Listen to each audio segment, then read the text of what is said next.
자, 여러분 안녕. 최고쌤과 함께하는 즐거운 역사 수업 카페에 오신 것을 환영합니다. 자, 오늘은 교과서 77페이지 몽골의 침략과 원의 간섭에 대해서 알아보도록 하겠습니다. 자, 디딤 영상 11번이네요, 벌써. 열심히 들어서 으스카드 받을 수 있도록 한번 해봅시다. 자, 몽골이라는 나라는 원래 유목민족에 불과하였지만 13세기 초에 이제 통일국가를 이루면서 굉장히 큰 힘을 가지게 되죠. 처음에 고려는 몽골과 연합을 해서 금나라를 공격하게 되는데, 그래서 이제 몽골과 수교, 외교 관계를 맺고 잘 지내다가 몽골이 이 고려를 칠 기회를 호시탐탐 노리고 있던 때에 몽골 사신이 피살되는 사건이 발생합니다. 이것을 구실로 몽골은 고려를 침략하였죠. 자, 이 몽골이라는 나라는 대략 3차에 걸쳐서 이 고려를 침략하게 되는데요.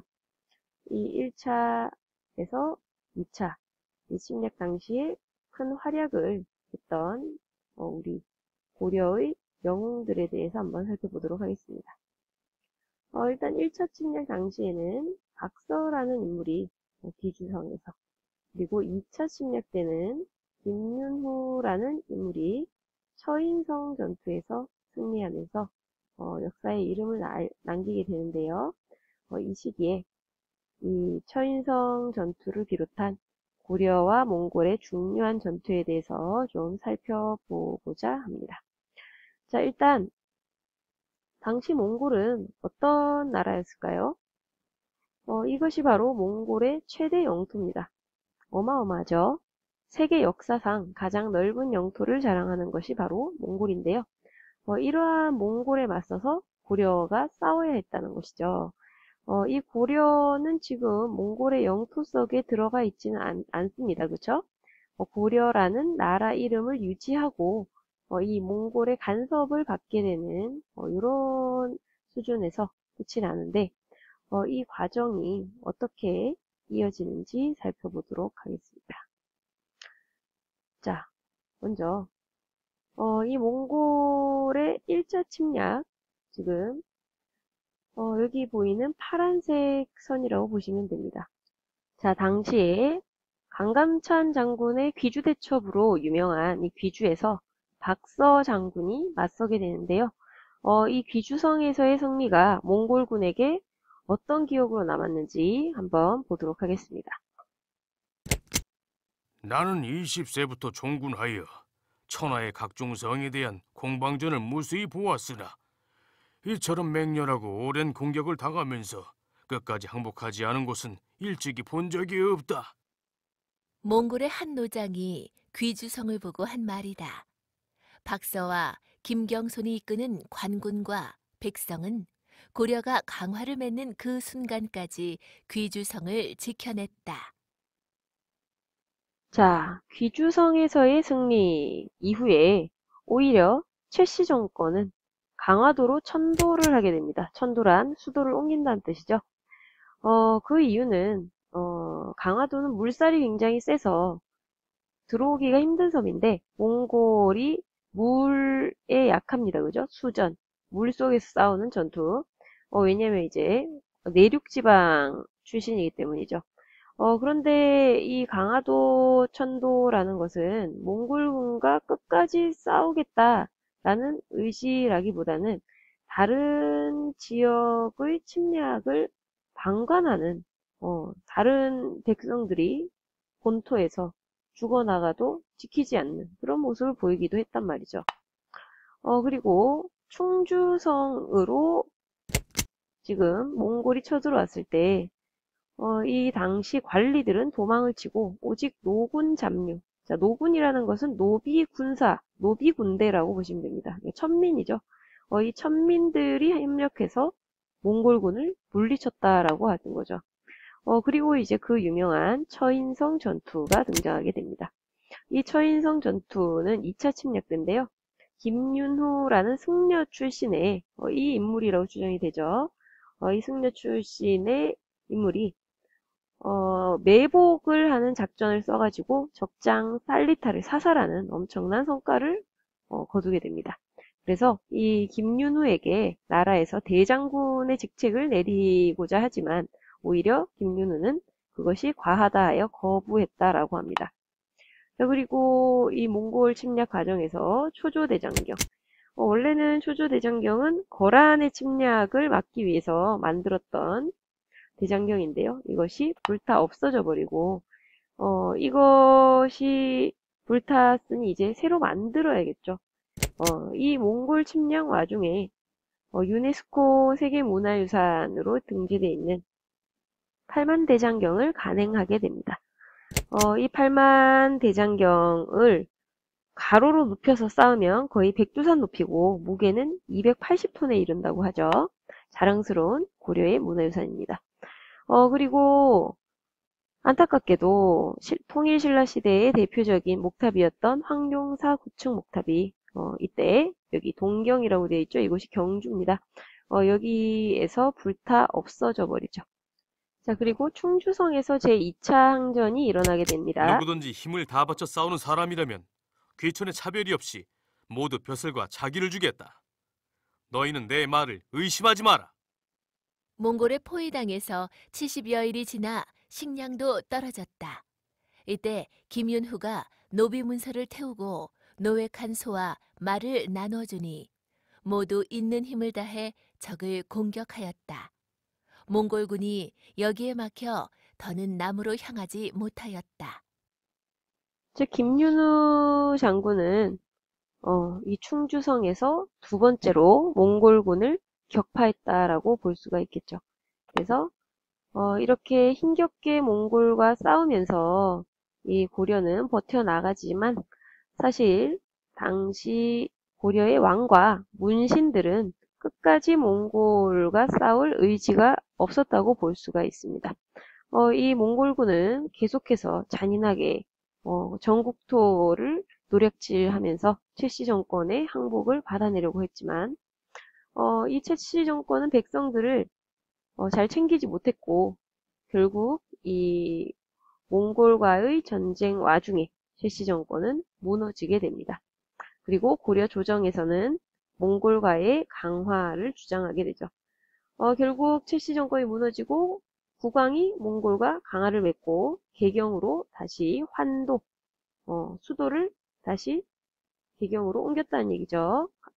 강화도에서 이렇게 돌아오게 되는데 삼별초 기억나십니까? 삼별초는 바로 최씨 정권의 사병 집단이죠. 이 삼별초는 끝까지 몽골과 싸울 것을 결심하게 됩니다. 사실상 이 삼별초는 무신 정권이 무너진 상황에서 돌아가더라도 자신의 목숨을 보장받기 힘든 상황이었다 볼 수가 있는데요. 이 무인 정권답게 진도와 제주도까지 근거지를 옮겨가면서 끝까지 항전을 하였다고 합니다. 하지만 결국 고려 정부에 의해서 고려 정부와 몽골의 연합군에 의해서 진압이 되고 말죠.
삼별초의 항쟁 잘 보셨나요? 결국 이 삼별초라는 집단은 강화도에서 진도를 거쳐 제주도까지 이렇게 목숨을 걸고 항전을 하였으나 실패했다고 볼 수가 있겠죠. 자, 그러면 이후에 고려는 어떻게 되었을까요? 78페이지로 넘어가서 몽골이 이제 원을 세웠죠. 몽골은 수도도 베이징, 지금의 북경으로 옮기게 됩니다. 이 이후에 이 고려는 몽골과 맞서서 오랜 기간 싸웠지만 결국 원나라의 간섭을 피할 수가 없고 그런 상황에서 다양한 이 원나라의 제어를 받게 되는데요. 자, 일단 이 원나라의 간섭은 어떤 것이 있었느냐? 고려는 왕의 즉위에 대해서 원나라의 승인을 받아야 할 수 있었고요. 다음에 고려 왕은 원나라 공주와 결혼을 해야 했습니다. 여러분들이 잘 아는 영화일 것 같은데 여기서 보면은 그죠? 고려 왕 주진모 오른쪽에 보면 풍지호가 원나라 공주로 나오죠. 그죠? 요런 것이 바로 원나라의 사위 국가로 전락해버린 고려의 모습을 보여주는 건데요. 이 왕의 사위를 부마라고 합니다. 그죠? 부마국으로 전락한 고려의 모습을 보여주는 것이다 보시면 되겠어요. 그리고 고려의 왕자는 어릴 때 원나라에 끌려가서 원나라에서 성장해야 했습니다. 뿐만 아니라 왕실의 호칭 그리고 관제 그러니까 이제 관청의 이름 같은 것도 격을 낮추어야 했다라는 얘기죠. 그러니까 예전에는 고려 황제를 신하들이 폐하라고 불렀는데 이제는 전하라고 불러야 하고 왕위를 계승할 태자도 이제는 세자라고 불러야 하는 것이죠. 뿐만 아니라 원나라는 고려의 영토를 직접 통치하고자 설령 이북에는 쌍성 총관부, 서경, 평양이죠. 여기에는 동령부, 제주에는 탐라 총관부를 설치하게 됩니다. 또한 이 일본 원정을 위해서, 그러니까 일본을 정벌하러 가는데 이 고려의 군인, 물자를 동원하게 되는데요. 일본 원정을 위해서 설치했던 정동행성, 즉 고려의 동쪽에 있는 일본을 정벌하기 위해서 만든 이 기관을 그대로 남겨두고 고려 내정을 간섭하게 됩니다. 그리고 이제 원나라는 고려 여인들, 그다음 황관, 금은배, 인삼매와 같은 곡물도 정기적으로 요구를 하게 되고 더욱더 백성들의 생활은 어려워지게 되는 것이죠. 이런 상황에서 이 원나라 세력에 빌붙어서 세력을 키웠던 친원 세력의 횡포도 심해지고 정치는 비정상적으로 운영이 됩니다. 이 시기에는 몽골과 고려 사이에 다양한 교류가 있었는데 고려의 몽골식 변발 변발이라는 것은 이런 머리죠.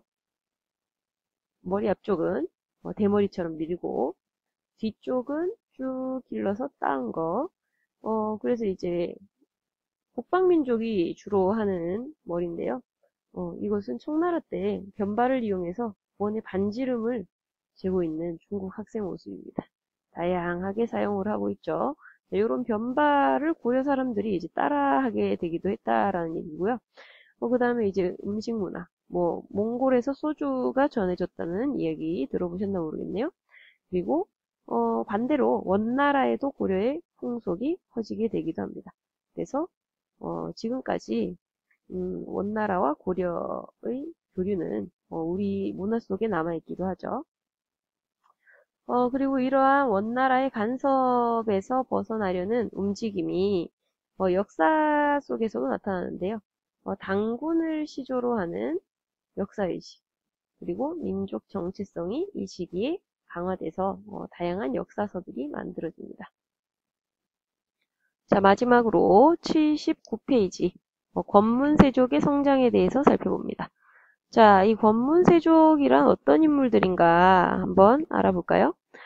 일단 원나라와 아주 특별한 관계를 맺고 있었던 사람들 고려의 지배 세력으로 등장하게 되는데요. 이 사람들은 원나라 지배층과 결혼을 하거나 관직을 원나라에서 얻거나 통역 등을 통해서 또는 상업을 통해서 힘을 키운 사람들이라 보시면 됩니다.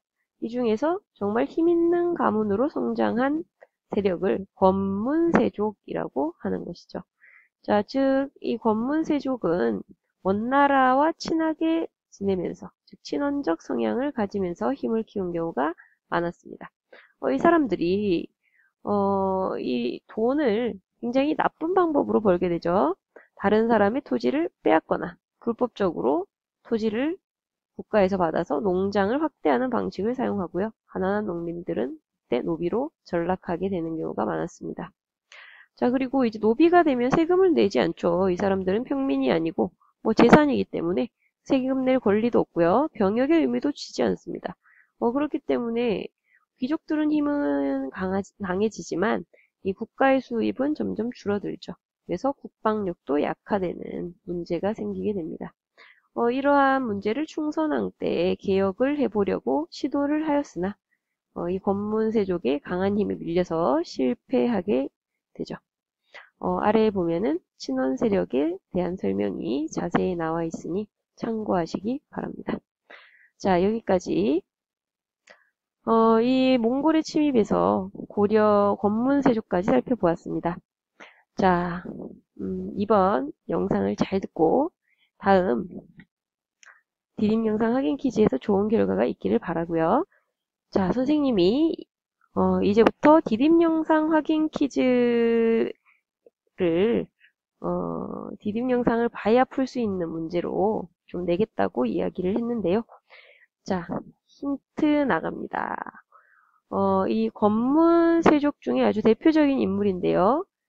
자기의 누이 동생이 기황후였죠. 그래서 기황후의 힘을 믿고 욕심을 부리고 방자하여 마음대로 불법 행위를 하다가 나중에 공민왕대에 죽게 되는 이 인물의 이름은 무엇일까요? 자, 여기 나옵니다. 그죠? 기철이라는 인물이 나오네요. 자, 또 하나. 이 몽골 사람들은 매 사냥을 굉장히 좋아했습니다. 이 매사냥 풍습 때문에 고려에 매를 키워서 갖다 바치게 했는데 이 매를 키우는 관청을 무엇이라고 하였는가? 이게 나오죠. 바로 응방이라고 하였다라는 것까지. 자, 선생님이 힌트 2개 주었습니다. 열심히 디딤 영상 본 친구들 보람이 있길 바라고요. 다음 수업 시간에 만나요. 안녕.